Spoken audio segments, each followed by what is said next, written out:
तुमने पूछा एक सही उद्देश्य और एक गलत उद्देश्य। मसला ये नहीं है कि क्या सही है और क्या गलत है और कौन कौन किस किस रास्ते पर बढ़ रहा है, पर मसला ये है कि थोड़ा आप ठहरिए भी तो सही, जरा आप ये तय करने के लिए रुकिए भी तो सही, भीड़ का पीछा क्यों कर रहे हैं।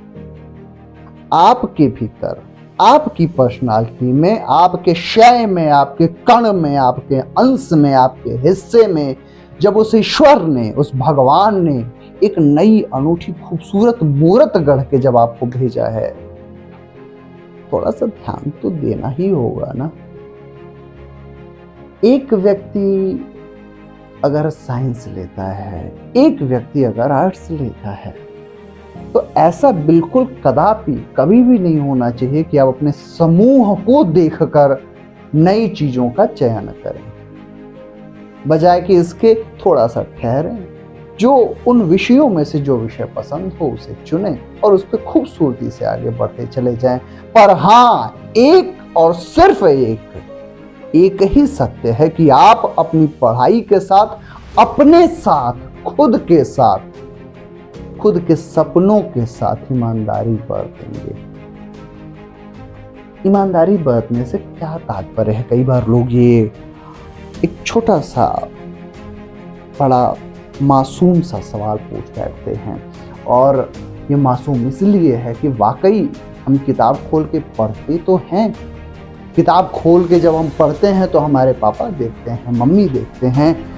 दादा दादी या घर में जो कोई है या टीचर कोई हैं वो देखते हैं, पर क्यों नंबर ज़्यादा नहीं आते? बात नंबर की ही नहीं है, बात आपके नॉलेज की है, बात आपके ज्ञान की है, बात आपके बुद्धिमत्ता, विवेक और लगनशीलता की है, बात आपके जुनून और जिज्ञासा की है, बात आपके जिज्विषा की है, बात आपके सीखने की इच्छा पे है कि कितना गहन से गहन प्रश्न आपके भीतर उतर रहा है और आप उन प्रश्नों में डूबते चले जा रहे हैं और एक के बाद एक उन सारे प्रश्नों का जवाब लेकर लौट रहे हैं और अपने डेस्टिनेशन पे, गोल पे, उद्देश्य पे आप आगे बढ़ रहे हैं। एक बड़ा समूह, बड़ा रंगमंच इस पूरे भारत का खुला हुआ है जिसपे सारे बच्चे भाग रहे हैं। असफलता और सफलता में सिर्फ इतना ही अंतर है कि जिस दिन आप सफल होने के लिए ईमानदारी से पर दिन आप पढ़ाई करना शुरू कर देंगे, उस दिन सफल होने से, क्योंकि आप उस दिन सफल होने से आपको कोई नहीं रोक सकता, क्योंकि आपके ऊपर माँ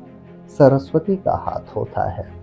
और जब माँ सरस्वती का दुलार हो, प्रेम हो, स्नेह हो, लगाव हो, तो वो आपको कभी पीछे नहीं रहने देगी, क्योंकि माँ इस पूरे जीवन में एक माँ ही ऐसी है जो अपने बच्चे को सदैव आगे बढ़ाने के लिए सोचा करती है। तो जब भी आप किताब खोलते हैं ना, जब भी आप पढ़ने की कोशिश करते हैं ना, चाहे वो कोई भी विषय हो, उन विषयों में आप पूरी तल्लीनता से डूबिए। ऐसा बिल्कुल ना हो कि किताबें आपके सामने खुली हों और आप बात सोच रहे हैं तो गांव के कुछ,